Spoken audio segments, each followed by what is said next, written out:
Sir ಈಗಾಗಲೇ ನಿಮ್ ಬಗ್ಗೆ ತುಂಬಾನೇ ಅಪಾದನೆಗಳು ಮಾಡ್ತಾ ಇದ್ದಾರೆ. ಕಳೆದ 10 ದಿನಗಳಿಂದ ಈಚೆ ಸಾಮಾಜಿಕ ಜಾಲತಾಣದಲ್ಲಿ ಸಾಕಷ್ಟು ನಿಮ್ಮ ವಿಚಾರಗಳು ವೈರಲ್ ಆಗ್ತದೆ. ಅದೇನ್ ಸರ್ ಸಬ್ಜೆಕ್ಟ್ ಅದು? ಸರ್ ವಿಚಾರ ಏನಪ್ಪಾ ಅಂದ್ರೆ, ನಾನು ಇಲ್ಲೇ ಬೆಳ್ತೂರು ಗ್ರಾಮದಲ್ಲಿ ಇಲ್ಲೇ ಹುಟ್ಟಿದ್ದು, ಬೆಳೆದಿದ್ದು, ಓದಿದ್ದು ಎಲ್ಲ ನಾನು ಇಲ್ಲೇ. ಸರ್ ಇಲ್ಲಿ ಈಗಿರಬೇಕಾದ್ರೆ ಈ ಚಿಕ್ಕಬನಹಳ್ಳಿ ಕಾನೆ ಮತ್ತೆ ಬೆಳ್ತೂರು ಕಾನೆ, ಈ ದೊಮ್ಸಂದ್ರ ಕಾನೆ ಇವೆಲ್ಲ ಕಂಬೈಂಡ್ ಇದ್ವಿ. ಈ ಯಲ್ಲಮಲಪ್ಪ ಶೆಟ್ಟಿಯಿಂದ ಹೋಗುವಂಥ ರಾಜಕಾಲುವೆ ಮತ್ತು ಚಿಕ್ಕಬನಹಳ್ಳಿ ಕೆರೆಯಿಂದ ಬರೋಂಥ ರಾಜಕಾಲುವೆ, ಇಲ್ಲೆಲ್ಲ ನಾವು ಆಟ ಆಡಿ, ಅದರಲ್ಲಿ ನೀರಲ್ಲೆಲ್ಲ ಆಟ ಆಡಿ, ಈಜು ಹೊಡ್ಕೊಂಡು, ಇಲ್ಲಿ ಈಜು ಕಲಿತು ಅವೆಲ್ಲ ನಾವು ಓಡಾಡಿರೋಂಥ ಚಿಕ್ಕ ಮಕ್ಕಳಲ್ಲಿ ಇರೋಂಥ ಒಂದು ನೆನಪುಗಳು ನಮಗೆ. ಹಿಂಗಿರ್ಬೇಕಾದ್ರೆ ನಾವು ಒಂದು ಚಿಕ್ಕಬನಹಳ್ಳಿಗೆ ಹೋಗ್ಬೇಕಾದ್ರೆ ಇಲ್ಲಿದ್ದ ರಾಜಕಾಲುವೆ ಇಲ್ಲ, ಮಾಯ ಆಗಿದೆ. 2-3 ಕಾಲ್ದಾರಿಗಳು ಇಲ್ಲ, ಮಾಯ ಆಗಿದೆ. ಬಂಡಿದಾರ ಮಾಯ ಆಗಿದೆ. ಎಲ್ಲ ಕೇಳಿದಾಗ ವಿಚಾರ ಮಾಡಿದಾಗ ಊರದಲ್ಲಿ ಒಂದೊಂದು ವಿಚಾರ ಏನಪ್ಪಾ ಅಂತ ಹೇಳಿದ್ರೆ, ಒಬ್ರು ಇಲ್ಲ ಅದು ಪ್ರೆಸ್ಟೀಜ್ ಅವ್ರು ಲೀಗಲ್ ಆಗಿ ಮಾಡ್ಕೊಂಡ್ಬಿಟ್ಟಿದ್ದಾರೆ, ಇನ್ನು ಕೆಲವ್ರು ಇಲ್ಲ ಲೀಗಲ್ ಆಗಿ ಮಾಡ್ಕೊಂಡಿಲ್ಲ, ಇವರು ಎಲ್ಲ ದುಡ್ಡು ಕೊಟ್ಟು ಏನೋ ಅಡ್ಜಸ್ಟ್ಮೆಂಟ್ ಮಾಡಿದ್ದಾರೆ, ಯಾವುದು ಲೀಗಲ್ ಆಗಿ ಮಾಡ್ಕೊಂಡಿಲ್ಲ. ಇವೆಲ್ಲ ಪರ ವಿರೋಧ ಚರ್ಚೆಗಳು ಜನಗಳೆಲ್ಲ ಹೇಳ್ತಾರೆ. ನನಗೆ ಇದ್ರ ಬಗ್ಗೆ ಅನುಮಾನ ಬಂತು, ಏನು ಮಾಡ್ಕೊಂಡಿದ್ದಾರೆ ಡಾಕ್ಯುಮೆಂಟ್ ಪರಿಶೀಲನೆ ಮಾಡೋಣ ಅಂತೇಳಿ ಸರ್ಕಾರಿ ಕಚೇರಿಗಳಲ್ಲಿ ಏನೇನು ದಾಖಲೆ ಸಲ್ಲಿಸಿದ್ದಾರೆ ಎಲ್ಲ ದಾಖಲೆಗಳನ್ನ ಲೀಗಲ್ ಆಗಿ ನಾನು ಅಪ್ಲೈ ಮಾಡಿ ತಗೊಂಡು ಪರಿಶೀಲನೆ ಮಾಡಿದಾಗ ಒಂದು DC ಆದೇಶ ಒಂದು ಸಿಗುತ್ತೆ. DC ಆದೇಶ, ಜಿಲ್ಲಾಧಿಕಾರಿಗಳ ಆದೇಶ ಸಿಗುತ್ತೆ. ಅದೇನೆಂದ್ರೆ 1 ಎಕರೆ 25 ಗುಂಟೆ ಜಾಗ, ಸುಮಾರು ಸರ್ವೆ ನಂಬರ್ಗಳು, 2 ಎಕರೆ 25 ಗುಂಟೆ ಜಾಗವನ್ನ ಒಂದು ರಾಜಕಾಲುವೆ ಮತ್ತೆ ಕಾಲ್ದಾರಿಗಳನ್ನ, ಭೂಮಿ ಜಮೀನ್ ಸೆಂಟ್ರಲ್ ಹೋಗೋದನ್ನ ನಾವು ಸೈಡ್ಗೆ ಪಥ ಬದಲಾವಣೆ ನಾನು ಇಲ್ಲೋಗೋದನ್ನ ಬೇರೆ ಕಡೆ ಬಿಡ್ತೀನಿ ಅದನ್ನ ಅಂತ ಹೇಳ್ಬಿಟ್ಟು ಒಂದು ಪಥ ಬದಲಾವಣೆಯ ಆದೇಶ ಪ್ರತಿಯನ್ನ ಸಲ್ಲಿಸಿ ಇವರು ಪ್ಲಾನ್ ಅಪ್ರೂವಲ್ಗಳು, ಪರ್ಮಿಷನ್ಗಳು ಎಲ್ಲ ತಗೊಂಡು ಕನ್ಸ್ಟ್ರಕ್ಷನ್ ಮಾಡ್ತಾ ಇರ್ತಾರೆ. ಸರಿ, ನನಗೆ 2 ಎಕರೆ 25 ಗುಂಟೆ ರಾಜಕಾಲುವೆ ಜಾಗನ ಪಥ ಬದಲಾವಣೆ ಮಾಡೋದಕ್ಕೆ DCಗೆ ಅಧಿಕಾರ ಇಲ್ಲ ಅಂತೇಳಿ ನನ್ನ ಜ್ಞಾನ, ನನಗೆ ಗೊತ್ತಿರೋ ಕಾನೂನು. ಇನ್ನು ಅದಕ್ಕೆ ಮೇಲೆ ನನಗೆ ಗೊತ್ತಿಲ್ಲ. ನನಗೆ ಗೊತ್ತಿರೋದು ಮಾತ್ರ, ಬೇರೆ ಏನು ಕಾನೂನುಗಳು ಜಿಲ್ಲಾಧಿಕಾರಿಗಳು ಆದೇಶ ಮಾಡಿದ್ದಾರೆ ಅಂತೇಳಿ ಒಂದು ವಿಚಾರ. ಆ ಆದೇಶನ ನಾವು ಇದೆಂಗ್ ಮಾಡಿದ್ದಾರೆ ಆದೇಶ ಇದು ಅಂತ ಹೇಳ್ಬಿಟ್ಟು ನಾವೇನ್ ಮಾಡ್ತೀವಿ, ಅದನ್ನ RTI ಅಲ್ಲಿ ಕೇಳಿದಾಗ RTI ಅಲ್ಲಿ DC ಆಫೀಸ್ಗೆ ನಾವು ಅಪ್ಲೈ ಮಾಡಿಬಿಟ್ಟು ಕೇಳ್ತೀವಿ, ಈ ಆದೇಶ ಪ್ರತಿ ಸರ್ಟಿಫೈಡ್ ಕಾಪಿ ನಮಗೆ ಕೊಡಿ, ದೃಢೀಕೃತ ಪ್ರತಿ ಕೊಡಿ ಅಂತ ಕೇಳಿದಾಗ ಜಿಲ್ಲಾಧಿಕಾರಿಗಳು ಒಂದೇ ಮಾತು ಹೇಳ್ತಾರೆ,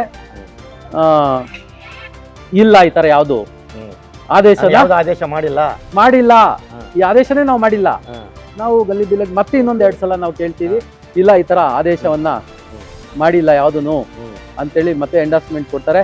ಸರಿ, ನಕಲಿ ಆದೇಶನ ಇವರು ಕ್ರಿಯೇಟ್ ಮಾಡಿಕೊಂಡು ನಕಲಿ DC ಸೈನು ಸಿಗ್ನೇಚರ್ ಎಲ್ಲ ಫೇಕ್ ಮಾಡಿ ಇದೆಲ್ಲ ಮಾಡಿ ಇವರು ಒಂದು ಕನ್ಸ್ಟ್ರಕ್ಷನ್ ಮಾಡ್ತಾ ಇರೋದು ತಪ್ಪಲ್ವಾ? ತಪ್ಪು. ಹಾಗಾಗಿ ಮೇಲ್ನೋಟಕ್ಕೆ ಕಂಡು ಬಂದಿದ ತಕ್ಷಣ ನಾವೇನ್ ಮಾಡ್ತೀವಿ, ಜಿಲ್ಲಾಧಿಕಾರಿಗಳಿಗೆ ಮತ್ತೆ ತಹಶೀಲ್ದಾರ್ಗೆ ಸಂಬಂಧಪಟ್ಟ ಇನ್ನೆಲ್ಲ ಅಧಿಕಾರಿಗಳಿಗೂ ಕಂಪ್ಲೇಂಟ್ಗಳನ್ನ ಕೊಟ್ಟು ರೈಸ್ ಮಾಡಿಬಿಟ್ಟು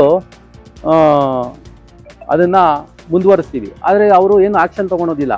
ಹಂಗಾಗಿ ನಾವೇನ್ ಮಾಡ್ತೀವಿ, ಮಾನ್ಯ ಈ ಲ್ಯಾಂಡ್ ಗ್ರಾಬಿಂಗ್ ಕೋರ್ಟ್ ಏನಿದೆ ಆ ಕೋರ್ಟ್ಗೆ ಹೋಗಿ ದಾವೆಯನ್ನು ಹೂಡ್ಬಿಟ್ಟು ಅಲ್ಲಿ ಮೇಲ್ನೋಟಕ್ಕೆ ಇದು ಆಗಿರೋದು ಸತ್ಯ, ಒತ್ತುವರಿ ಆಗಿರೋದು ಸತ್ಯ ಅಂತ ಮೇಲ್ನೋಟಕ್ಕೆ ಕಂಡು ಬರ್ತಾ ಇದೆ.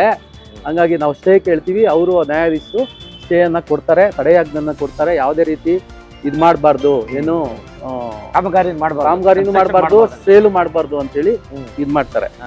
ಹಂಗಿರ್ಬೇಕಾದ್ರೆ ಏನಾಗುತ್ತೆ, ಈ DC ತಹಶೀಲ್ದಾರ್ ಇವರು ಕ್ರಮ ತಗೊಳಲ್ವಲ್ಲ, ಕ್ರಮ ತಗೊಳೋದಿಲ್ಲ. ಅದಕ್ಕೇನ್ ಮಾಡ್ತೀನಿ ನಾನು, ಕ್ರಮ ತಗೊಬೇಕು ಅಂತ ಹೇಳ್ಬಿಟ್ಟು ಅವ್ರ ಮೇಲೆ ಇವ್ರ ಜೊತೆಲಿ ಶಾಮೀಲಾಗಿದ್ದಾರೆ DCನು ತಹಶೀಲ್ದಾರ್ ಅಂದ್ಬಿಟ್ಟು ಅವ್ರ ಮೇಲೆ PCR ಹಾಕ್ಬೇಕು.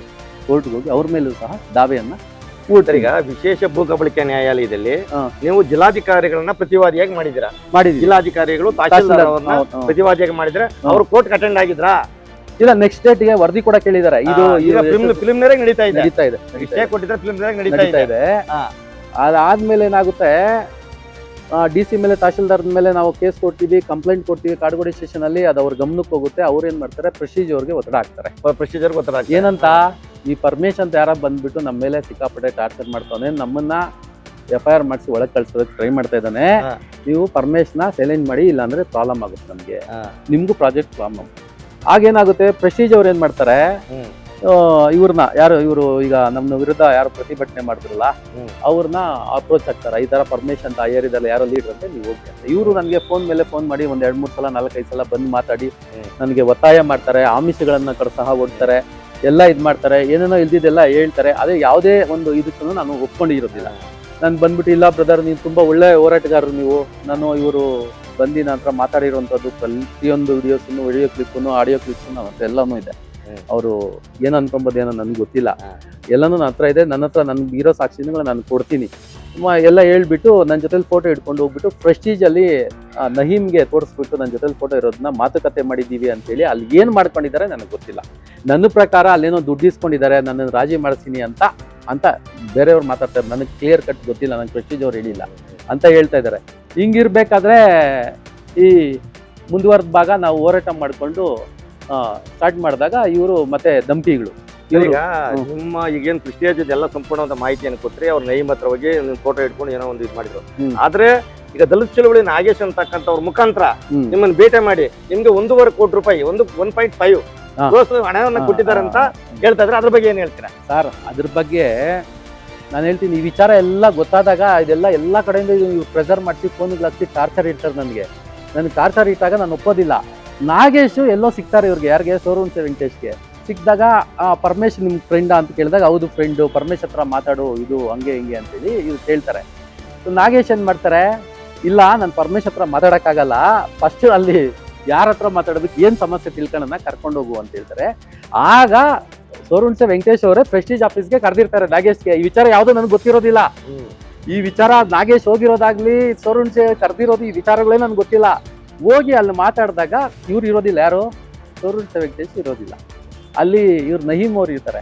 ನಹೀಮ್ ಅವ್ರನ್ನ ಯಾರ ಕಡೆಯಿಂದ ಹೋಗಿ ಭೇಟಿ ಹಾಕಿದಾಗ ಅಲ್ಲಿ ನಹೀಮ್ ಅವರು ಸೋರುಂಸೆ ವೆಂಕಟೇಶ್ಗೆ ಕಾಲ್ ಮಾಡ್ತಾರೆ. ಕಾಲ್ ಮಾಡಿಬಿಟ್ಟು ಅವಾಗ ಮಾತಾಡ್ತಾರೆ, ನೋಡಿ ವೆಂಕಟೇಶ್ ಅವರೇ, ಇಲ್ಲಿ ನಾಗೇಶ್ ಅಂತ ಬಂದಿದ್ದಾರೆ, ನೀವು ಏನು ಇಲ್ಲ ಪರಮೇಶ್ ಹತ್ರ ಮಾತಾಡೇ ಇಲ್ಲ ಅಂತ ನೀವು ಸುಳ್ಳು ಹೇಳ್ತಾ ಇದ್ದೀರಂತೆ, ನಿಮ್ಮ ಮೇಲೆ ಈ ಥರ ಆರೋಪ ಬಂದಿದೆ ಅಂತ ಹೇಳ್ತಾರೆ ಅವರು. ಅವಾಗ ನಹೀಮ್ ಅವರು, ಇವರು ಕೆಂಡಾಮಂಡಲ ಯಾರು? ವೆಂಕಟೇಶ್. ಇಲ್ಲ ಸರ್, ನಾವು ಸುಳ್ಳು ಹೇಳ್ತಾ ಇದ್ದಾನೆ ಸರ್, ಅವನ್ನ ಬಿಡಲ್ಲ ಸರ್, ಅವನ ಕೈ ಕಾಲುಗಳು ಕುಷ್ಟ್ ಮಾಡಿಬಿಡ್ತೀವಿ, ಅವನ್ನ ಕೊಲೆ ಮಾಡಿಬಿಡ್ತೀವಿ. ನನ್ನ ಪರಮೇಶ್ನ ನಹೀಮ್ ಹತ್ರ ಫೋನಲ್ಲಿ ಓಡಿಸ್ಬೇಕಾದ್ರೆ ಇಟ್ಟಿದ್ದು ನಾನೇ. ಇವ್ರು ಏನು ಮಾಡ್ತಾರೆ, ಇದೆಲ್ಲ ಯಾಕೋ ರಾಂಗ್ ರೂಟ್ಗೆ ಹೋಗ್ತಾ ಇದೆ ಅಂತೇಳಿ ಎಲ್ಲ ವಿಡಿಯೋಗಳನ್ನು ಮಾಡಿ ಬರ್ತಾರೆ. ಬಂದಿದ್ದಾದ್ಮೇಲೆ ಅದೇನು ಅನಿಸ್ತೋ ಏನೋ ನನಗೆ ಎಷ್ಟೇ ಗೊತ್ತಿಲ್ಲ. 2 ದಿವಸ ಬಿಟ್ಟು ಕಾಲ್ ಮಾಡ್ತಾರೆ, ಪರಮೇಶ್ ನೀವು ಹುಷಾರ ಆಗಿರಪ್ಪ ಅಂತ. ಯಾರು ಹೇಳೋದು? ನಾಗೇಶ್ ಹೇಳ್ತಾರೆ. ಯಾಕೆ ಬ್ರದರ್ ಏನಾಯ್ತು, ನಾನು ಯಾಕಪ್ಪ ಹುಷಾರಾಗಿರ್ಬೇಕು, ಏನು ಸಮಾಚಾರ ಹೇಳೋದೇ ಇಲ್ಲ. 2-3 ದಿವಸ ಕರ್ಸ್ಕೊಂಡು ಏನು ಕರೆಕ್ಟಾಗಿ ಹೇಳು, ಏನು ನಡೀತು ಸರಿಯಾಗಿ ಹೇಳ್ಬಿಡು, ಓಪನ್ ಆಗಿ ಹೇಳ್ಬಿಟ್ರೆ ನಮಗೂ ಹುಷಾರಾಗಿರು ಅಂದ್ರೆ ನಾನು ಹೆಂಗೆ ಹುಷಾರಾಗಿರಿ ಅಂತ ಹೇಳಿದಾಗ ವಿಡಿಯೋ ಕ್ಲಿಪ್ ತೋರಿಸಿ ಇದು ಮಾಡ್ತಾನೆ. ಇಲ್ಲಪ್ಪ ಇದು ಕೊಡು, ಇಲ್ಲಾಂದ್ರೆ ನನ್ನ ಕತೆ ಮುಗಿಸ್ತಾರೆ, ನನ್ನ ಕೊಲೆ ಮಾಡಿಸ್ಬಿಡ್ತಾರೆ, ವರ್ಷ ಕಾಸು ಇಸ್ಕೊಂಡು ಇವ್ರು ಏನು ಬೇಕೋ ಮಾಡ್ತಾರೆ. ಯಾಕಂದ್ರೆ 2 ಎಕರೆ 25 ಗುಂಟೆ ಜಾಗ ಬಂದ್ಬಿಟ್ಟು 200 ಕೋಟಿ ರೂಪಾಯಿ ಜಮೀನು.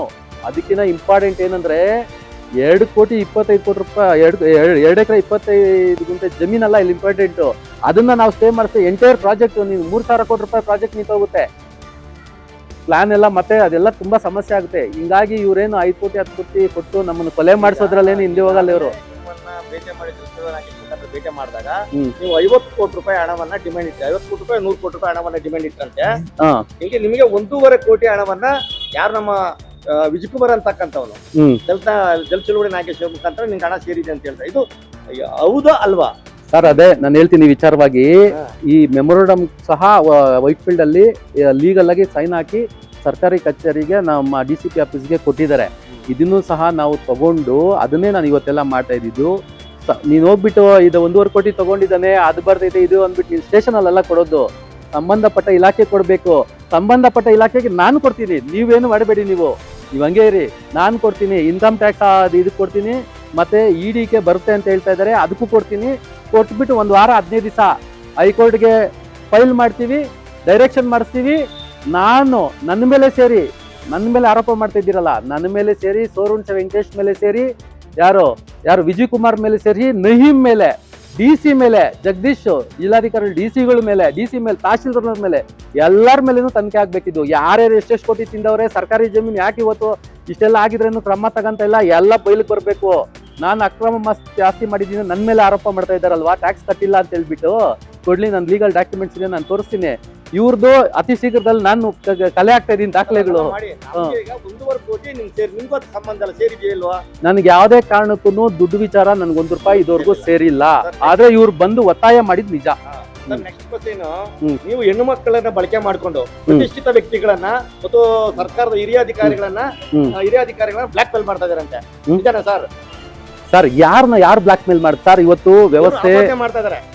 ನೋಡಿ ಸರ್, ಇಲ್ಲಿರುವಂತ ಕಾನೂನು ವ್ಯವಸ್ಥೆಯಲ್ಲಿ ಇಲ್ಲಿ ಯಾರು ಭಯ ಬಿದ್ದು ಬದುಕುವಂತ ಅವಶ್ಯಕತೆ ಇಲ್ಲ. ನಿರ್ಭಯವಾಗಿ ಬದುಕಬೇಕು ಅಂತ ಇಲ್ಲಿ ಕಾನೂನು ವ್ಯವಸ್ಥೆ ಡಾಕ್ಟರ್ ಬಿ ಆರ್ ಅಂಬೇಡ್ಕರ್ ನಮ್ಗೆ ಎಲ್ಲಾರ್ಗು ಸೇರಿ ಸಂವಿಧಾನ ಬರ್ದಿಕ್ಬಿಟ್ಟು ಹೋಗ್ಬಿಟ್ಟಿದ್ದಾರೆ. ಯಾರಿಗೂ ಭಯ ಬಿದ್ದು ಬದುಕುವಂತ ಅದು ದಡ್ತನ, ಅವ್ರ ಮೂರ್ಖತನ. ಒಂದು ಸಂಘಟನೆ ಅಧ್ಯಕ್ಷರು ಅಂತಾರೆ, ಒಂದು ಸಂಘಟನೆ ನನ್ನ ಹೋರಾಟಗಾರ ಅಂತಾರೆ, ಏನು ಒಂದು ದಾಖಲೆಗಳಿಲ್ಲ. ನೀನ್ ಹೆಂಗಂದ್ರೆ ಹಂಗೆ ಯಾರೋ ದುಡ್ಡು ಕೊಡ್ತಾರೆ ತಕೊಂಡ್ಬಂದ್ಬಿಟ್ಟು ನೀನ್ ಸುಳ್ಳಾರೋಪಗಳು ಮಾಡ್ಬಿಟ್ರೆ ಹೆಂಗಾಗುತ್ತೆ ಇದು? ಸರ್ ನಮ್ಮ ಹತ್ರ ಸಾಕಷ್ಟು ವಿಡಿಯೋಗಳಿದಾವೆ. ಒಂದನ್ನ ಎಕ್ಸಾಂಪಲ್ ನಾನು ಬಿಟ್ಟಿದ್ದೀನಿ, ಟ್ರಯಲ್ ಮಾಡ್ತಾ ಇದೀನಿ. ಸಾಕಷ್ಟು ಹೆಣ್ಮಕ್ಳು ಕರ್ಕೊಂಡು ಬ್ಲಾಕ್ ಮೇಲ್ ಮಾಡಿರ್ತಕ್ಕಂಥ ಮಾತಾಡಿರ್ತಕ್ಕಂಥದ್ದು, ಹೆಣ್ಮಕ್ಳ ಬಗ್ಗೆ ಅಗೌರವವಾಗಿ ಮಾತಾಡಿರ್ತಕ್ಕಂಥದ್ದು ಸಾಕಷ್ಟು ಇದಾವೆ ಅಂತ ಆಪಾದನೆ ಮಾಡ್ತಾರೆ. ಸರ್ ಯಾರಿದಾರ ಹೆಣ್ಮಕ್ಳು ಕರ್ಕೊಂಡು ದಯವಿಟ್ಟು ಕಂಪ್ಲೇಂಟ್ ಕೊಡಿಸಿ, ನನ್ನ ಮೇಲೆ FIR ಮಾಡಿಸಿ. ಯಾವ್ದೋ ಎಡಿಟ್ ಆಡಿಯೋಸ್ ಮತ್ತಿನ್ನೇನೋ ನನಗೆ ಡ್ಯಾಮೇಜ್ ಮಾಡೋದಕ್ಕೆ ಅಂತ ನೀವು ರೆಡಿ ಮಾಡ್ಕೊಂಡ್ಬಿಟ್ರೆ ಆಗಲ್ಲ. ಇಲ್ಲಿ ನನಗೆ ನೋಡಿ ಸಮಯ, ನೀವು ಪ್ರೆಸ್ಟೀಜ್ ನಹೀಮ್ ಜೊತೆ ಸೇರ್ಕೊಂಡು ನನ್ನ ಕೊಲೆ ಮಾಡಬೇಕು ಅಂತ ಕುತಂತ್ರ ಮಾಡಿದವರು, ಏನ್ ಹೇಳಿ ಸಂಚು ಮಾಡಿದವರು ಕೊಲೆಗೆ. ಏನು ಆಫ್ಟರ್ ಆಲ್ ಯಾವುದೋ ಸರ್ಕಾರಿ ಜಮೀನು ನಾನು ಕೇಸ್ ಹಾಕ್ತಾರೆ, ಸರ್ಕಾರಿ ಜಮೀನು ಉಳಿಸ್ಬೇಕು ಅಂತೇಳಿ. ನಿನ್ನ ನೈತಿಕತೆ, ನಿನ್ನ ಸಂಘಟನೆ, ನಿಂದು ಎಲ್ಲ ಏನಿದೆ, ನಿಂದು ಸಿದ್ಧಾಂತನೇ ಸೈಡ್ಗಿಟ್ಬಿಟ್ಟು ಹೋರಾಟಗಾರನ ಕೊಲೆ ಮಾಡಬೇಕು ಅಂತ ಸಂಚು ರೂಪಿಸಿದವ್ ನೀನು. ಏನು ಪ್ರೆಸ್ಟೀಜ್ ಬಿಲ್ಡರ್ ಜೊತೆ ಸೇರ್ಕೊಂಡು ನೀನು ದಲಿತ ಚಳವಳಿ ನಾಯಕನಾದ್ರೆ, ನಿನ್ನ ಸಂಘಟನೆ ಹೋರಾಟಗಾರನಾದ್ರೆ, ನೀನು ಯಾಕೆ ಪ್ರೆಸ್ಟೀಜ್ ಒತ್ತುವರಿ ಮಾಡಿದ್ಯಾ? ಯಾಕೆ ಅದ್ರ ವಿರುದ್ಧ ಹೋರಾಟ ಮಾಡ್ತಾ ಇಲ್ಲ? ನೀನು ಹೋರಾಟ ಮಾಡಬೇಡ. ಹೋರಾಟ ಮಾಡೋರ್ಗೆ ಯಾಕೆ ತೊಂದರೆ ಕೊಡ್ತಾ ಇದೆಯಾ ಅಲ್ವಾ? ನೀನು ಎಲ್ಲದನ್ನು ಬಿಟ್ಬಿಟ್ಟು ನೀನು ಹೋರಾಟ ಮಾಡೋನ್ ಮೇಲೆ ಬಂದ್ಬಿಟ್ಟು ಸುಳ್ಳಾರೋಪಗಳು, ನೀನು ಸಂಚು ಮಾಡಿ ರೂಪಿಸಿರೋದು. ಕಂಪ್ಲೇಂಟ್ ಕೊಟ್ಟಿದ್ದೀನಿ, ಕಾಡುಗೋಡಿ ಸ್ಟೇಷನಲ್ಲಿ FIR ಆಗಿದೆ ನಿನ್ನ ಮೇಲೆ. ಈಗ ಆಲ್ರೆಡಿ ನಹೀಮ್ ಮೇಲೆ FIR ಆಗಿದೆ, ಜಾಹಿದ್ ಇನ್ನೊಬ್ರು ಇದ್ದಾರೆ ಅವ್ರ ಮೇಲೆ FIR ಆಗಿದೆ, 3 ಜನದ ಮೇಲೆ FIR ಆಗಿದೆ. ಈಗ ಬಂದು ಅವ್ನು ಸರಿ ಇಲ್ಲ ಅದು ಇದು ಅಂತ ಇವೆಲ್ಲ ಪ್ರೆಸ್ಟೀಜ್ ವಿರುದ್ಧ ನಾನು ಮಾಡ್ತಾ ಇರೋ ಹೋರಾಟನ ನಿಲ್ಸೋದಕ್ಕೆ, ದಮನ ಮಾಡೋದಕ್ಕೆ, ಆದಿ ತಪ್ಪಿಸೋದಕ್ಕೆ ಇವೆಲ್ಲ ಮಾಡ್ತಾ ಇದ್ದಾರೆ ಇವ್ರು. ಇಂಥ ಹೋರಾಟಗಳು 1000 ಮಾಡಲಿ, ಇಂಥ ಹೇಳಿಕೆಗಳು ನನ್ನ ಮೇಲೆ ಅಪವಾದನೆಗಳು ಏನೇ ಮಾಡಲಿ, ನಾನು ಯಾವುದೇ ಕಾರಣಕ್ಕೂ ಈ ಹೋರಾಟದಿಂದ ಹಿಂದೆ ಸರಿಯೋದಿಲ್ಲ. ನನ್ನ ಪ್ರಾಮಾಣಿಕ ಹೋರಾಟ ನಾನು ಪ್ರಾಮಾಣಿಕವಾಗಿ ಮಾಡೇ ಮಾಡ್ತೀನಿ. ಸರ್ಕಾರಿ ಜಾಗ ಉಳಿಸ್ತೀನಿ. ಮತ್ತೊಂದು ಪ್ರಶ್ನೆ, ಈಗ ನೀವು ಆಂಧ್ರ ಮೂಲದಿಂದ ಬಂದಿರ್ತಕ್ಕಂಥವ್ರು, ಅಲ್ಲಿ ಬೇರೆ ಜಾತಿ ಕ್ಷೇತ್ರ, ಇಲ್ಲಿ ಬಂದು ಪರಿಶಿಷ್ಟ ಪಂಗಡ ಅಂತಕ್ಕಂಥ ಜಾತಿ ಪ್ರಮಾಣ ಪತ್ರ ಮಾಡ್ಕೊಂಡು ಸುಳ್ಳು ಅಟ್ರಾಸಿಟಿ ಕೇಸ್ಗಳನ್ನ, ಯಾರು ಅವ್ರ ಮಾತನ್ನ ಕೇಳಲಿಲ್ಲ ಅಂತ ಹೇಳಿದ್ರೆ ಅವ್ರನ್ನ ಅಟ್ರಾಸಿಟಿ ಕೇಸ್ಗಳನ್ನ ಹಾಕುವಂತ ಪ್ರಯತ್ನಗಳನ್ನ ಮಾಡ್ತಾ ಇದ್ರೆ. ಈ ವಿಚಾರವಾಗಿ ನಾವು CRS ಕಂಪ್ಲೇಂಟ್ ಕೊಟ್ಟಿದೀವಿ. ತಹಶೀಲ್ದಾರ್ ಅವರು ಇವರು SC ST ಸೇರಿಲ್ಲ, SC ST ಸೇರಿಲ್ಲ ಅಂತ ನಿಂಬರ್ ಹಾಕೊಟ್ಟಿದ್ದಾರೆ ಅಂತಕ್ಕಂಥದ್ದನ್ನ ಆಪಾದನೆ ಮಾಡ್ತಾ ಇದ್ರ ಬಗ್ಗೆ ಏನ್ ಹೇಳ್ತೀರಾ? ಸರಿ ಸರ್, ಈಗ ನನಗೆ ಗೊತ್ತಿರೋ ತರ ನಾನು ಹುಟ್ಟಿರೋದು, ನಾನು ಬೆಳೆದಿರೋದು, ನಾನು ಓದಿರೋದು, ನನ್ನ ಹತ್ರ ಇರೋ ದಾಖಲೆಗಳ ಪ್ರಕಾರ ನಾನು ಇಲ್ಲೋದು ಸರಿ. ನಾನು ಆಂಧ್ರದವನು ಇಲ್ಲ, ನಾನು ಬಲ್ಜಿಗ ನಾಯ್ಡು ಅನ್ನೋದಕ್ಕೆ ಏನಾದ್ರು ಡಾಕ್ಯುಮೆಂಟ್ಸ್ ಇದ್ರೆ ತಗೊಳ್ಳಿ. ಈಗ ತಹಶೀಲ್ದಾರ್ ಏನೋ ಎಂಡಾಸ್ಮೆಂಟ್ ಇವ್ನು ನಾಯಕ ಜನಕ್ಕೆ ಸೇರಿಲ್ಲ ಅಂತ ಕೊಟ್ಟಿದ್ದಾನೆ ಅಂತ ಹೇಳ್ತಾರಲ್ಲ, ಕೊಡಿ ಅದನ್ನ. ನಿಮ್ಗೆ ಕೊಡ್ಲಿ, ನನಗೆ ಬೇಡ ಸ್ವಾಮಿ, ನಿಮ್ಗೆ ಕೊಡ್ಲಿ. FIR ಮಾಡಿಸಿ ಸ್ವಾಮಿ. ಕಾನೂನು ಇವತ್ತು SC/ST ಆಕ್ಟ್ನ ಮತ್ತೆ SC/ST ಸರ್ಟಿಫಿಕೇಟ್ನ ಮಿಸ್ಯೂಸ್ ಮಾಡಿದ್ರೆ ತುಂಬಾ ಸ್ಟ್ರಾಂಗ್ ಆಗಿದೆ. ತಮಾಷೆ ಅಲ್ಲ ಇದೇನು, ಸುಳ್ಳು ಮಾಡ್ಲಿ. FIR ಮಾಡಿಸಿ, ಕಾನೂನು ಹೋರಾಟ. ಯಾವ್ದು ಕೋರ್ಟ್ಗೆ ಹೋಗಲ್ಲ ನೀವು, ಒಂದು ಕಂಪ್ಲೇಂಟ್ ಕೊಡಲ್ಲ, ಒಂದು ಕೇಸ್ ಮಾಡಲ್ಲ. ಅವ್ರದ್ದು ಯಾವ್ದು ಸರ್ಕಾರಿ ಜಮೀನು ಉಳಿಸೋದಕ್ಕೆ ಒಂದು ಕೇಸ್ ಮಾಡಿಲ್ಲ ಲೈಫಲ್ಲಿ. ಪ್ರೆಸ್ಟೀಜ್ ಅವ್ರು ಎಲ್ಲಾ ಕಡೆನೂ ಮಾಡಿರೋದನ್ನ ನೀವು ಯಾವ್ದು ಒಂದೂ ಅಬ್ಜೆಕ್ಷನ್ ಮಾಡಲ್ಲ. ಏನ್ ಸಂಬಂಧ ನಿಮ್ದು ಪ್ರೆಸ್ಟೀಜ್ಗೆ? ಏನು ನಹೀಮ್ ಹತ್ರ ಡೀಲಿಂಗ್ ನಿಮ್ದು? ಎಷ್ಟು ಕಪ್ಕೊಂಡಿದ್ದೀರಾ ಇಲ್ಲಿ? ಎಷ್ಟು ಕೊಡ್ಬೇಕು ಅಂತ ಅನ್ಕೊಂಡಿದ್ದೀರಾ? ಎಷ್ಟು ಹೊಡಿಬೇಕು ಅನ್ಕೊಂಡಿದ್ದೀರಾ? ಸರ್ಕಾರಿ ಲ್ಯಾಂಡ್ ಅನ್ನ ಎಷ್ಟೇ ಹಣ ತಗೊಂಡ್ರು ಕೂಡ ಸರ್ಕಾರದೇ ಹೊಸ ದಾಖಲೆ ಮಾಡಿಕೊಡ್ಲಿಕ್ಕೆ ಸಾಧ್ಯ ಇದೆಯಾ? ಈಗ ನಾವು ಕೈ ಬಿಟ್ರೆ ಶಾಮಿಲ್, ಇವರೆಲ್ಲ DC ಮತ್ತೆ ತಹಶೀಲ್ದಾರು ಇವರೆಲ್ಲ ಶಾಮಿಲ್ ಆಗ್ಬಿಟ್ಟಿದ್ದಾರೆ. ಅವ್ರಿಗೆ ಏನ್ ಬೇಕಾ ದಾಖಲೆ ಮಾಡ್ಕೊಡಕ್ ತೆಗಿದ್ದಾರೆ. ನನ್ನನ್ನೊಬ್ಬನ್ ಸರಿ ಮಾಡಿಸ್ಬೇಕು ಇವರು. ಅದಕ್ಕೆ ಇವರು ಈ ಶತ ಪ್ರಯತ್ನ ಪಡ್ತಾ ಇದ್ದಾರೆ. ಇವ್ರ ಕೈಯಲ್ಲಿ ಮಾಡಕ್ ಆಗಿಲ್ಲ. ಇವ್ರ ಮಾತನ್ನ ನಾನು ಕೇಳಿಲ್ಲ, ನಾನು ಒಪ್ಕೊಂಡಿಲ್ಲ ಅನ್ನೋ ಉದ್ದೇಶಕ್ಕೆ ನನ್ನ ಮೇಲೆ CRS ಅವರಿಗೆ ದೂರು ಕೊಟ್ಟಿದೆ. CRS ಅವರು ನಿಮಗೆ ನೋಟಿಸ್ ಅನ್ನ ಮಾಡಿದ್ರೆ, ಅಡ್ರೆಸ್ ಅನ್ನ ತಪ್ಪಾಗಿ ಕೊಟ್ಟಿದೆ. ಅಡ್ರೆಸ್ ತನಿಖೆ ಮಾಡಿದ್ರು ಕೂಡ ಇಲ್ಲ, ಅವ್ರದ್ದು ಇಲ್ಲಿ ಎಲ್ಲೂ ಕೂಡ ಅಡ್ರೆಸ್ ಇಲ್ಲ ಅಂತ ಕೇಳ್ತಾರೆ. ಸುಮಾರು ಇಲ್ಲಿ ಸುಮಾರು 5-6 ಫ್ಲಾಟ್ಗಳು ಸುಮಾರು ಇವು ಮಾಡ್ಕೊಂಡು ಎಲ್ಲಿರ್ತಾರೋ ಇಲ್ವೋಗ್ತಾರೋ. ಸರ್ ಈಗ ಅದನ್ನೇ ನಾನು ಓಪನ್ ಚಾಲೆಂಜ್, ನನ್ನ ಹೆಸರಲ್ಲಿ ನಾನು ಒಂದು ಫ್ಲಾಟ್ ಇದ್ರೆ ನಿಮ್ಗೆ ಬರ್ಕೊಟ್ಬಿಡ್ತೀನಿ ಸರ್. ನಾನು ಎಲ್ಲ ಹೇಳೋದು ಇಲ್ಲ, ಅವ್ರಿಗೆ ಬರ್ಕೊಡ್ತೀನಿ. ಇಲ್ಲ ಅವ್ರ ಹೆಸರಲ್ಲಿ ಇರೋ ತೋರಿಸ್ತೀನಿ, ನಾನು ಬರ್ಕೊಡ್ತಾರೆ ನನಗೆ. ಎಲ್ಲೆಲ್ಲಿ ಎಷ್ಟೆಷ್ಟು ಜಮೀನ್ ಇದೆ, ಎಲ್ಲೆಲ್ಲಿ ಕಾಂಪ್ಲೆಕ್ಸ್ಗಳಿದೆ, ಎಷ್ಟೆಷ್ಟು ಡೂಪ್ಲೆಕ್ಸ್ ಮನೆ ಇದೆ, ಪ್ರೊಸೀಜರ್ ಹತ್ರ ಏನೇನು ಮಾಡಿ ಇವ್ರು ತಗೊಂಡು ಕಟ್ಟಿದ್ದಾರೆ ಎಲ್ಲ ನಾನು ಹೇಳ್ತೀನಿ. ಬರ್ಕೊಡ್ತಾರಾ ಹೇಳಿ? Open challenge. ಅವೆಲ್ಲ ದಾಖಲೆ ಕೊಡ್ಲಿ ಫಸ್ಟ್. ಎಲ್ಲಿ ನನ್ನ ಹೆಸರಲ್ಲಿ ಫ್ಲಾಟ್ ಇದೆ, ನನ್ನ ಹೆಸರಲ್ಲಿ ಕಾರ್ಗಳಿದಾವೆ, 2 ಬೈಕ್ಗಳಿದ್ದಾವೆ, ಅಷ್ಟು ಬಿಟ್ಟು ಬೇರೆ ಏನಿಲ್ಲ. ಅಲ್ಲ ಮತ್ತೆ RTI ಕಾಯ್ದೆಯನ್ನ ದುರ್ಬಳಕೆ ಮಾಡ್ಕೊಂಡು ಏನು ಎಲ್ಲಿ ದುರ್ಬಳಕೆ ಮಾಡ್ಕೊಂಡಿದೀವಿ? ಬ್ಲಾಕ್ ಮೇಲ್ ಮಾಡಿ ಸಾಕಷ್ಟು ಅಪಾರ್ಟ್ಮೆಂಟ್ ಗಳನ್ನ, ಸಾಕಷ್ಟು ಆಸ್ತಿಯನ್ನ ಕಾನೂನು ಬಾಹಿರವಾಗಿ ಅವರು ಎಲ್ಲಿ ಮಾಡಿದೀನಿ ದಾಖಲೆ ಕೊಡಿ. ಅವರು ಆಪಾದನೆ ಮಾಡ್ತಾ ಇದ್ದಾರೆ. ದಾಖಲೆ ಕೊಡಿ ಸರ್. ಆಪಾದನೆ ಮಾಡ್ತಾರೆ. ನನ್ನ ಹೆಸರಲ್ಲಿ ರಿಜಿಸ್ಟರ್ ಆಗಿರ್ತೈತೆ ತಾನೆ? ಹೌದು, ನನ್ನ ಹೆಸರಲ್ಲಿ ಪಾರ್ಟಿಗಳು ರಿಜಿಸ್ಟರ್ ಆಗಿರ್ತದೆ ತಾನೆ? ಒಂದ್ ಅಡಿ ನನ್ನ ಹೆಸರಲ್ಲಿ ಇರೋದು ಒಂದು ದಾಖಲೆ ಕೊಡಿ ಸ್ವಾಮಿ. ಇದೇನು ಕಂಟ್ರೋಲ್ ಕಣ, ನಮಗೂ ಒಂದ್ ಸ್ವಲ್ಪ ಖುಷಿ ಇದೆ. ಏನಪ್ಪ ನಮ್ದು ಇಷ್ಟೆಲ್ಲ ಇದೆ ಅಂದ್ರೆ ನನಗೂ ಯಾರೋ ಒಂದ್ ಸ್ವಲ್ಪ ಸಂತೋಷನ ಆಯ್ತು. ನಾನು ಬಡವ ಅಲ್ಲ. ಅವರು ಬಹಿರಂಗವಾಗಿ ನಮ್ಮ ಹತ್ರ ದಾಖಲೆಗಳಿದಾವೆ ಅಂತ ಹೇಳ್ತಾ ಇದಾರೆ. ಕೊಡಿ ಸ್ವಾಮಿ, ದಾಖಲೆ ಕೊಡಿ. ನನ್ನ ಹೆಸರಲ್ಲಿ ಇರೋದು ದಾಖಲೆಗಳನ್ನ ಸಿಕ್ಕಿದ್ರೆ ಫರ್ದರ್ ಏನು ಫರ್ದರ್ ನಿಮ್ಗೆ ಬರ್ಕೊಟ್ಬಿಡ್ತೀನಿ, ಇಲ್ಲ ಅವ್ರಿಗೆ ಬರ್ಕೊಡ್ತೀನಿ, ಇಲ್ಲ ಸರ್ಕಾರಕ್ಕೆ ಬರ್ಕೊಡ್ತೀನಿ. ನೀವೇನಂದ್ರೆ ತಿಳ್ಕೊಳ್ಳಿ, ನೀವೇನ್ ಹೇಳಿದ್ರೆ ಅದೇ ಮಾಡ್ತೀನಿ. ಚಾಲೆಂಜು. ನನ್ನ ಹೆಸರು ಯಾವ ಅಪಾರ್ಟ್ಮೆಂಟ್ ಇದೆ, ಯಾವ ಪ್ಲಾಟ್ ಇದೆ ಬರ್ಕೊಡಿ, ತೋರಿಸಿ, ನನ್ನ ದಾಖಲೆ ತೋರಿಸಿ, ನಾನು ಬರ್ಕೊಡ್ತೀನಿ ನಿಮ್ಗೆ, ಇಲ್ಲ ಸರ್ಕಾರಕ್ಕೆ ಬರ್ಕೊಟ್ಬಿಡ್ತೀನಿ. ಆಮೇಲೆ ಏನು ಸೂರ್ಯನ್ ಶ ವೆಂಕಟೇಶ್ ನಂತರ ಈ ಏನು ಹೋರಾಟ ಮಾಡ್ತಾ ಇರ್ತಕ್ಕಂತ ಹಾ. ಸೂರ್ಯನ್ ಶ ವೆಂಕಟೇಶ್ ಅವರನ್ನ ಹಾ. ರೌಡಿ ಏನೇನೋ ಬೇರೆ ಬೇರೆ ರೀತಿಗಳಲ್ಲಿ ಮಾತಾಡಿದ್ದಾರೆ ಹ್ಮ್. ಅಂತಕ್ಕಂಥದ್ದನ್ನ ಅವ್ರ ಮೇಲೆ ಆಪಾದನೆ ಮಾಡ್ತಾರೆ. ನೀವು ಸಮಯ ನನ್ನ ಕೊಲೆ ಮಾಡೋದು ಸಂಚು ಮಾಡಿದವ್ರನ್ನ ನಾನು ಏನ್ ಹೇಳ್ಬೇಕು ಹೇಳಿ, ನೀವು ಏನ್ ಹೇಳ್ಬೇಕು? ಅಲ್ಲ, ನನ್ನ ಕೊಲೆ ಮಾಡೋದು ಕೈ ಕಾಲು ಟುಸ್ಟ್ ಮಾಡಿಸ್ಬಿಡ್ತೀನಿ, ಹೆಣ್ಮಕ್ಳು ಕೈಯಲ್ಲಿ ಚಪ್ಪಲಿ ಹೊಡಿಸ್ಬಿಡ್ತೀನಿ, ಕೊಲೆ ಮಾಡಿಸ್ಬಿಡ್ತೀನಿ, ಹಿಂಗೆಲ್ಲ ನನ್ನ ಮೇಲೆ ವಿರುದ್ಧ ಸಂಚು ಮಾಡಿದವ್ರದ ನಾನು ಅನ್ಪೆಂಟ್ರಿ ಲ್ಯಾಂಗ್ವೇಜ್ ಅವನ ತರ ಸಂಸ್ಕೃತಿ ನಾವು ಬೆಳೆದು ಬಂದಿಲ್ಲ, ಆ ತರ ಲ್ಯಾಂಗ್ವೇಜ್ ನಾವು ಯೂಸ್ ಮಾಡಿಲ್ಲ ಯಾವತ್ತೂ. ಅವ್ರಿಗೆ ಅದು ಲಾಯಕ್. ನಾವೆಲ್ಲಿ ಅವ್ರ ಬಗ್ಗೆ ಪಬ್ಲಿಕ್ ಅಲ್ಲಿ ಯಾವುದೇ ರೀತಿ ಅವ್ರ ಬಗ್ಗೆ ಮನ ಹಾನಿ ಆಗೋ ರೀತಿಯಲ್ಲಿ ನಾವೇನು ಮಾತಾಡಿಲ್ಲ. ಅದ್ರ ಈಗ ಅವ್ರು ಮಾಡ್ತಾರ ನಾವು ಮಾತಾಡಕ್ ಹೋಗಲ್ಲ.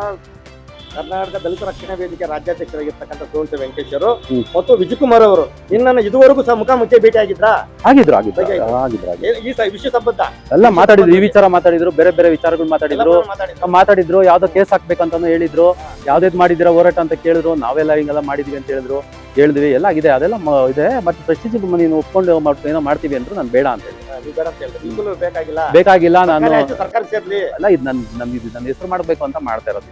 ನಾನು ಇದ್ರಲ್ಲಿ ನಾನೇನು ಎಕ್ಸ್ಪೆಕ್ಟೇಷನ್ ಇಲ್ಲ, ಸರಿನಾ? ಹಂಗಾಗಿ ನನ್ಗೆ ಬೇಡ ಅಂತ ನಾನು ಹೇಳಿ. ಬಟ್ ಈಗ ಈ ಒಂದು ಹೋರಾಟವನ್ನ ಏನೋ ಪ್ರೆಸ್ಟೇಜ್ ಏನು ಕಂಪನಿಯವರು ಏನು ಅಕ್ರಮವಾಗಿ ಹಾಕಿದ ಸರ್ಕಾರಿ ಭೂಮಿಯನ್ನ ಅದನ್ನ ಬಿಡಿಸೋವರೆಗೂ, ಅದನ್ನ ಸರ್ಕಾರ ಪಕ್ಷ ಕೊಡೋವರೆಗೂ ನಿಮ್ಮ ಹೋರಾಟ ನಿಲ್ಲಲ್ಲ. ಇಲ್ಲ, ನಾನು ಮಾಡ್ತಾನೆ ಇರ್ತೀನಿ. ನೋಡಲ್ಲ, ಕಾನೂನು ಪ್ರಕಾರವಾಗಿ ಕೋರ್ಟ್ ಅಲ್ಲಿ ಅವ್ರು ವಾದ ಮಾಡಿ ಅವ್ರ ಕಡೆಗೆ ಆರ್ಡರ್ ಮಾಡಿಸ್ಕೊಂಡು ಮಾಡ್ಕೊಂಡ್ರೆ ಸಂತೋಷ. ಅದ್ಬಿಟ್ಟು ಈ ಧಮ್ಕಿಗಳಾಗ್ತೀವಿ, ನಾನು ಹಂಗ್ ಮಾಡ್ಬಿಡ್ತೀನಿ, ನಾನು ರೋಡಿ ಕೈಯಲ್ಲಿ ಓಡಿಸ್ಬಿಡ್ತೀನಿ, ಹೆಣ್ಮಕ್ಳ ಕೈಯಲ್ಲಿ ನಾನೇನೋ ಮಾಡಿಸ್ಬಿಟ್ಟು ಅವಮಾನ ಮಾಡಿಸ್ಬಿಡ್ತೀನಿ, ಇವೆಲ್ಲ ಯಾವುದಕ್ಕೂ ಅಂಜೋದು ಇಲ್ಲ, ಭಯನೂ ಬೀಳಲ್ಲ. ಹೋರಾಟ ಯಾವುದೇ ಕಾರಣಕ್ಕೂ ನಿಲ್ಸೋದಿಲ್ಲ, ಮುಂದುವರಿಸ್ತೀನಿ. ಈಗಾಗಲೇ ನಮ್ಮ ಪರಮೇಶ್ವರ್ ಅವರು ಇದೀಗ ಸರ್ ಮತ್ತೊಂದು ಪ್ರಶ್ನೆ ಏನಾಗಿದೆ, ಒಬ್ಬ ರೌಡಿ ಶೀಟ್ ಅಂತ ಹೇಳಿದ್ರೆ ನಿಜನೇ ಸರ್? ನಿಮ್ಮೇಲೆ ಸುಮಾರು 50ಕ್ಕೂ ಹೆಚ್ಚು ಪ್ರಕರಣಗಳಿದಾವೆ ಸರ್. ಎಲ್ಲಿ 50? ಅದು ನಾನು ಕೇಳಿಸ್ಕೊಂಡೆ, 47 ಸ್ಟೇಷನ್ಗಳಲ್ಲಿ ರೌಡಿ ಶೀಟ್. ತೋರಿಸ್ಲಿ ಸರ್, ದಯವಿಟ್ಟು ದಾಖಲೆಗಳು ಕೊಡ್ಲಿ. ಅಷ್ಟು 47 ಪ್ರಕರಣಗಳಿಗೆ ದಾಖಲೆಗಳು ಕೊಡ್ಲಿ, ತೋರಿಸ್ಲಿ. ಡಿಪಾರ್ಟ್ಮೆಂಟ್ ಅವ್ರೇನು ಕಣ್ಣು ಮುಚ್ಕೊಂಡಿರೋದಿಲ್ಲ, ಆಗ್ತೈತಲ್ಲ. ಇವ್ರು ಹೇಳಿದ್ನೆಲ್ಲ ಅವರು ನಂಬಕ್ಕಾಗಲ್ಲ, ನಾನು ಹೇಳಿದ್ ನಂಬಕ್ಕಲ್ಲ. ಸತ್ಯಾಸತ್ಯತೆ ಏನಂತ ಇಲಾಖೆ ಅವ್ರಿಗೆ ಗೊತ್ತಿರ್ತೈತೆ. ಯಾರು ರೌಡಿ, ಯಾರ ಮೇಲೆ ನಿಗಾ ಇಡಬೇಕು, ಏನ್ ಮಾಡ್ಬೇಕು, ಅವರೆಲ್ಲ ಮಾನಿಟರ್ ಮಾಡ್ತಾ ಇರ್ತಾರೆ. ಇವರು ಕಡೆಯಿಂದ ಅವ್ರ ಇಲ್ಲ. 47 ಕೇಸ್ ಎಲ್ಲಿದೆ ತೋರಿಸಿ. ಆಮೇಲೆ ರೇಪ್ ಕೇಸ್ ಇದೆ, ಎಲ್ಲಿದೆ ನನ್ನ ಮೇಲೆ ರೇಪ್ ಕೇಸ್ ತೋರಿಸಿ. ರೇಪ್ ಕೇಸ್ ಇರೋರ್ನ ನೀವು ಜೊತೆಲಿ ಇಟ್ಕೊಂಡ್ಬಿಟ್ಟು ಅವ್ರ ಮೇಲೆ ಇರೋದ್ನೆಲ್ಲ ನನ್ನ ಮೇಲೆ ಕಟ್ಟಿದ್ರೆ ಯಾವ ನ್ಯಾಯ ಇದು? ಇದಕ್ಕೆಲ್ಲ ನಾನು ಡೆಫಾಮೇಶನ್ ಆಗ್ತಾ ಇದ್ದೀನಿ. ಅದಕ್ಕೆಲ್ಲ ನಾನು ಅವರು ಮನ ಏನು ಮಾಡಿ ಆಗ್ತಾ ಇದೀವಿ. ಕ್ರಿಮಿನಲ್ ಮತ್ತೆ ಸಿವಿಲ್ ಆಗ್ತಾ ಇದೀವಿ. ಆಲ್ರೆಡಿ ನಮ್ಮ ಅಡಿಕೇಟ್ ಎಲ್ಲ ರೆಡಿ ಮಾಡ್ತಾ ಇದ್ದೀವಿ. ಕಾನೂನು ಹೋರಾಟ ಏನಿದೆ ಅದ್ರ ಮುಖಾಂತರ ಮಾಡ್ತೀನಿ. ಯಾರಿಗೂ ನಾನು ಬೀದಿಯಲ್ಲಿ ನಿಂತ್ಕೊಂಡು ಏನೋ ಕೆಟ್ಟ ಹೇಳಿಕೆಗಳನ್ನು ಕೊಟ್ಟು ಕೆಳಮಟ್ಟದ ಭಾಷೆನ ಬಳಸಿ ಅವಮಾನ ಮಾಡೋದು ಅವೆಲ್ಲ ನನ್ನ ಜಾಯಮಾನದಲ್ಲಿದೆ. ನಾನು ಅದೆಲ್ಲ ಮಾಡೋದಿಲ್ಲ. ಈಗಾಗಲೇ ನಮ್ಮ ನ್ಯೂಸ್ ಚಾನೆಲ್ ಮುಖಾಂತರ ಪರಮೇಶ್ವರನ್ನ ಭೇಟಿ ಮಾಡಿ ಸಂಪೂರ್ಣವಾದಂಥ ವಿಚಾರವನ್ನ ನಾವು ಇದು ಮಾಡಿದ್ವಿ. ಈಗಾಗಲೇ ಏನು ಪ್ರತಿಷ್ಠಿತ ಪ್ರಿಸ್ಟೇಜ್ ಕಂಪನಿಯವರು ಸರ್ಕಾರಿ ಭೂಮಿಯನ್ನು ಸುಮಾರು 2.5 ಎಕರೆ ಸರ್ಕಾರಿ ಭೂಮಿಯನ್ನ ಅಕ್ರಮ ಮಾಡಿಕೊಂಡು ಅದರಲ್ಲಿ ಕನ್ಸ್ಟ್ರಕ್ಷನ್ ಮಾಡಿ ಬಿಲ್ಡಿಂಗ್ಗಳನ್ನು ಕಟ್ಟಿ ಸಾವಿರಾರು ಕೋಟ್ಯಾಂತರ ರೂಪಾಯಿ ಮಾರಾಟ ಮಾಡೋದ್ರ ವಿಚಾರವಾಗಿ ಅವರು ಹೋರಾಟವನ್ನ ಮಾಡ್ತಾ ಇದ್ದಾರೆ. ಈಗಾಗಲೇ ಪ್ರಗತಿಪರ ಸಂಘಟನೆಗಳು ಮತ್ತು ಬೇರೆ ಸಂಘಟನೆಯವರು ಆಪಾದನೆ ಮಾಡಿರ್ತಕ್ಕಂಥದ್ದು, ಸೂರ್ಯನ್ ಶ ವೆಂಕಟೇಶ್ ಅವರು ಆಪಾದನೆ ಮಾಡಿರ್ತಕ್ಕಂಥ ಎಲ್ಲವೂ ಸತ್ಯಕ್ಕೆ ದೂರವಾದದ್ದು. ಅವರ ಎಲ್ಲ ಆಪಾದನೆಗಳು ಸತ್ಯಕ್ಕೆ ದೂರವಾದದ್ದು. ನಾನು ದಾಖಲೆಗಳನ್ನು ಕೊಟ್ಟರೆ, ಸಂಪೂರ್ಣವಾಗಿ ಆಪಾದನೆ ಮಾಡಿರ್ತಕ್ಕಂಥ ದಾಖಲೆಗಳನ್ನು ಕೊಟ್ಟರೆ ನಾನು ಕಾನೂನಿಗೆ ತಲೆಬಾಗ್ತೇನೆ. ಮತ್ತು ನಾನು ಅಕ್ರಮವಾಗಿ ಏನಾದರೂ ಆಸ್ತಿಯನ್ನು ಪಡೆದಿದ್ರೆ, ಅಕ್ರಮವಾಗಿ ಏನಾದರೂ ನಾನು ಬಿಲ್ಡಿಂಗ್ಗಳನ್ನು ಮಾಡಿದ್ರೆ ಅದನ್ನ ಬಡವರಿಗಾಗಲಿ ಅಥವಾ ಸರ್ಕಾರದ ವಶಕ್ಕೆ ನಾನು ಕೊಡ್ತೇನೆ ಅಂತಕ್ಕಂಥದ್ದನ್ನ ಬಹಿರಂಗವಾಗಿ ಹೇಳಿದ್ದಾರೆ. ನಾನು ಯಾವುದೇ ರೌಡಿ ಶೀಟರ್ ಅಲ್ಲ, ನಾನು ಯಾವುದೇ ಪ್ರಿಸ್ಟೇಜ್ ಕಂಪನಿಯವ್ರದ್ದು ಯಾವುದೇ ನಾನು ಡೀಲಿಂಗ್ ಹೋಗಲಿಲ್ಲ ಅಂತಕ್ಕಂಥ ವಿಚಾರವನ್ನ ಬಹಳ ಸಂಕ್ಷಿಪ್ತವಾಗಿ ಅವರು ಹೇಳಿದ್ದಾರೆ. ವಿಚಾರಗಳನ್ನು ಹೇಳಿದರೆ ಈ ಸರ್ಕಾರಿ ಭೂಮಿ ಅದು ಸರ್ಕಾರಿ ಸೇರುವಾಗ ನಮ್ಮ ಹೋರಾಟ ನಡೀತಾ ಇರ್ತದೆ ಅಂತಕ್ಕಂಥ ವಿಚಾರ ಹೇಳಿದರೆ, ಅದು ಯಾರೇ ಕೊಲೆ ಬೆದರಿಕೆ ಹಾಕಲಿ, ಯಾರೇ ನನ್ನ ಮಾರಣಂತೆ ಕಲ್ಯಾಣ ಮಾಡಲಿ, ಏನೇ ಮಾಡಲಿ, ನಾನು ಕಾನೂನುಬದ್ಧವಾಗಿ ನಾನು ಹೋರಾಟವನ್ನು ಮಾಡ್ತೇನೆ. ಈಗಾಗಲೇ ಭೂಕಬಳಿಕೆ ನ್ಯಾಯಾಲಯದಲ್ಲಿ ಪ್ರಕರಣವನ್ನು ಹೂಡಿದ್ದೇನೆ.